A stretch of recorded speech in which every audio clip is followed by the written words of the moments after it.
Shalom, loved ones. My name is Troy Cady, and I invite you to join me now as I offer midday prayers with PlayWell communities. In today's installment of Midday Prayer, we're going to depart from our normal format in order to remember the tragedy, the horrific tragedy that took place in Minneapolis yesterday with yet another school shooting at a Catholic school in Minneapolis.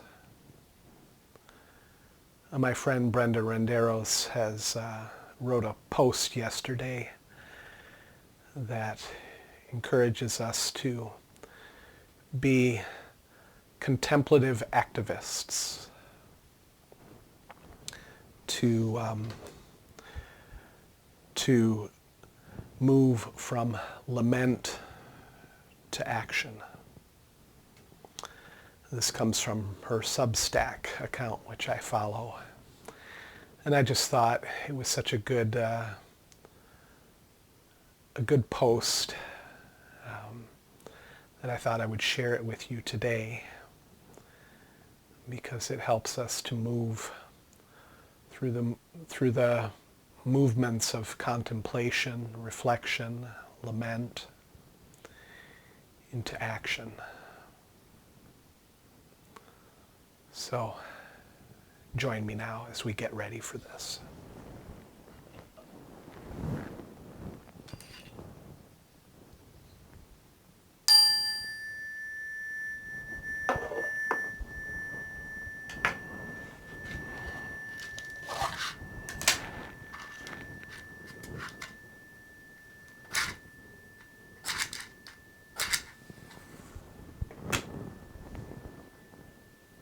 We light this candle as a reminder that Christ, the light of the world, is present with us even in the midst of the darkness. And this crucifixion reveals that to us.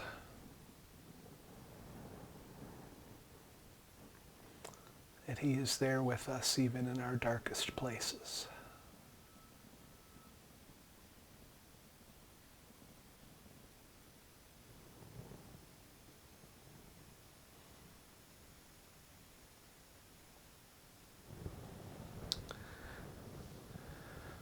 Reading from Brenda's post now. This is called From Lament to Action on her Substack account called This Sacred Work. Dear friends, this morning's news from Minneapolis is absolutely horrible. A place meant to be safe, a Catholic school, a sanctuary, was shattered by gunfire. Children, families, teachers, and a community are left with wounds that will not easily heal. How do we take in a horror like this without becoming numb? How do we keep our hearts tender when everything in us wants to just shut down? How do we carry both grief and the call to action? I believe the way of a contemplative activist holds both.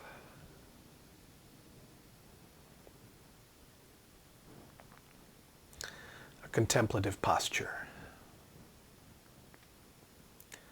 Before we move, we pause.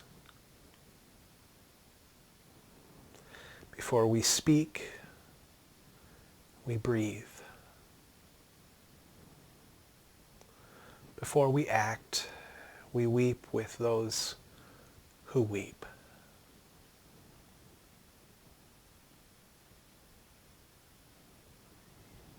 Let's do that now. Just pause. Just breathe. And be present to the grief.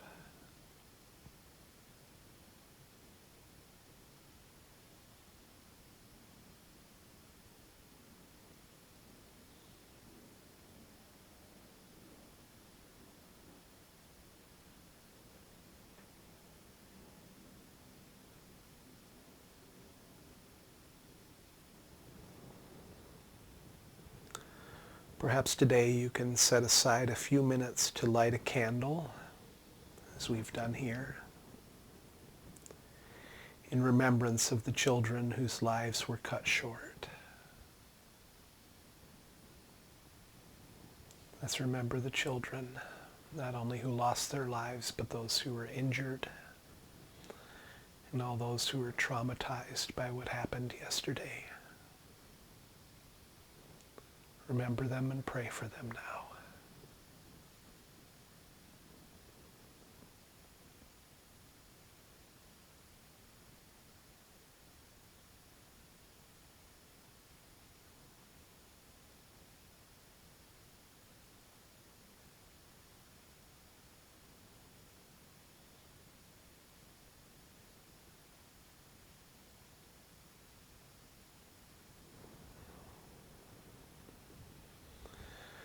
You can also pray or sit silently, Brenda says, with the parents, siblings, and classmates who are now plunged into unthinkable sorrow. And if you can't do that with them, I will just add, you may know people who are indirectly affected by this, parents or children who have heard about this, who may be terrified, frightened, affected by this. Wherever you live, you can be present with those parents or siblings or teachers or children. Just be present with them.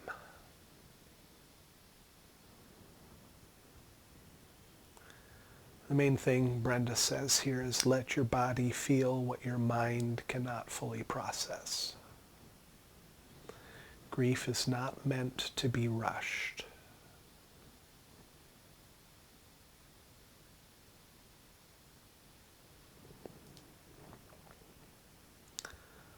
That's the contemplative posture. Now here's an activist invitation.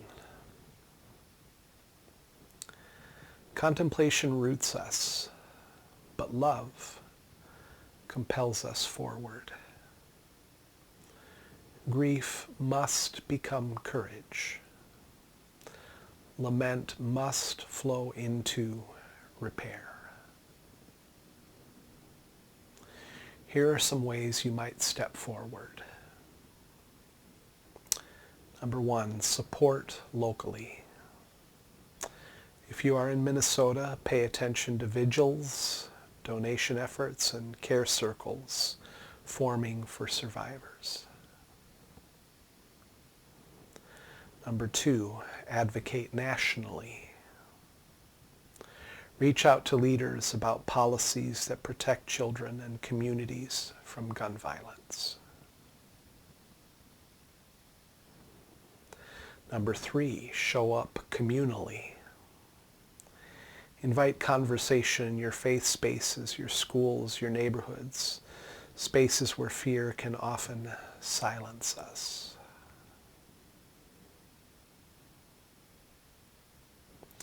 And then number four, practice small acts of care. Write a note to a teacher. Check on the kids in your life. Extend compassion in ordinary encounters. Small acts matter.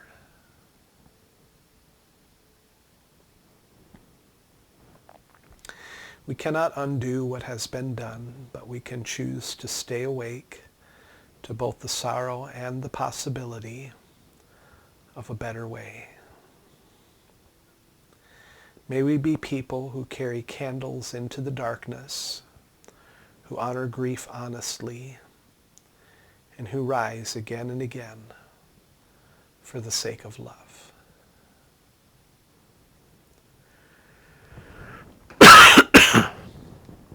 And now here is a prayer for this day.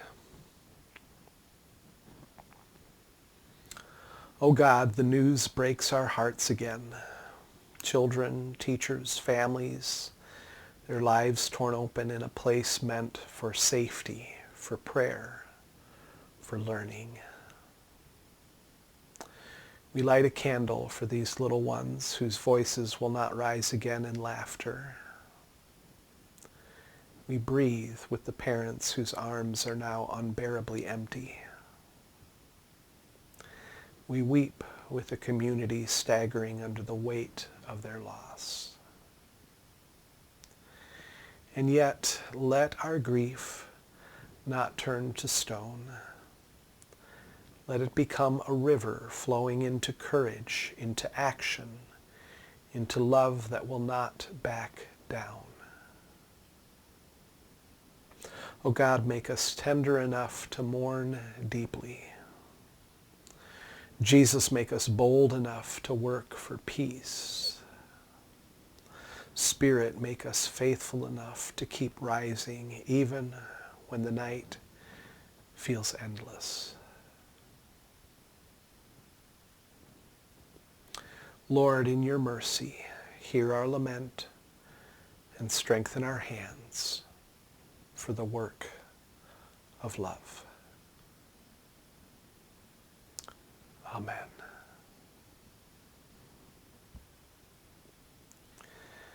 And then she signs off, we hold the sorrow and we rise for love.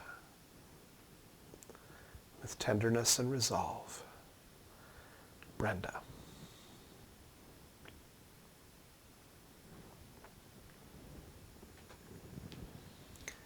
Well, thank you for joining me today in that brief pause here for prayer.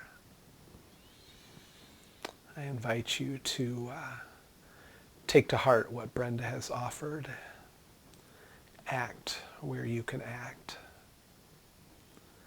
And give yourself time and space to mourn and grieve and be present to the sorrow. Above all, be loved because you are beloved.